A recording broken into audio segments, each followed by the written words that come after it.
And you may have heard this before just a few times over the last 2 years, but parts of Ontario's economy are reopening today.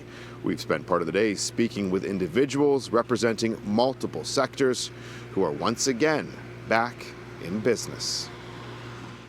Definitely feels a little bit like deja vu. This is probably the third time it feels like this. I've physically opened this studio 5 times. Back in September, we spoke with Orange Theory Fitness owner-operator Ian Smith as he pleaded with government officials to increase capacity.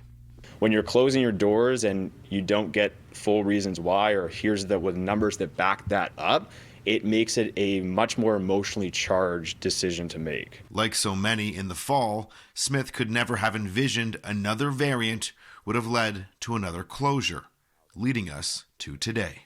If you had a message for policymakers, what would it be today? They have a huge impact on people's lives. Like the amount of small businesses that have closed already and that will continue to close over the next couple months, it's huge. Businesses have worked hard to find ways to operate safely, so letting us do that is extremely important.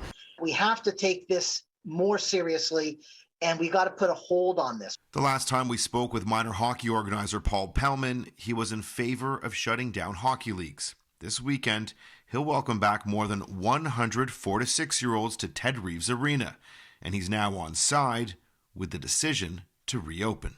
It's really the science that has changed my mind more than anything. And I love the fact that our health officials have come out and said, we have to live with it, but we have to be careful still. Our kids, they live for this. It's the favorite part of the week for most of them. I'm a big fan of involvement in sports, helping kids with their personalities, their socialization skills, their confidence level. How integral is it that this is the last and final shutdown for restaurants? There's not many restaurants that can exist if another lockdown happens, and quite honestly, it is coming to the point where I feel like restaurants will just have to stay open. They won't have a choice. It's either they stay open or they'll be closed forever. Most small businesses have taken on enough debt that they will pay off in the next decade, and that's not going away. So I think we're already going to see still a tsunami of small business closures, which is just heartbreaking to say, over the next couple months.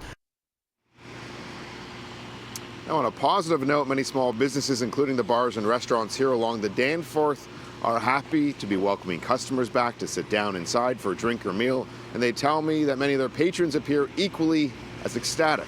The next step for them is seeing those limits increased.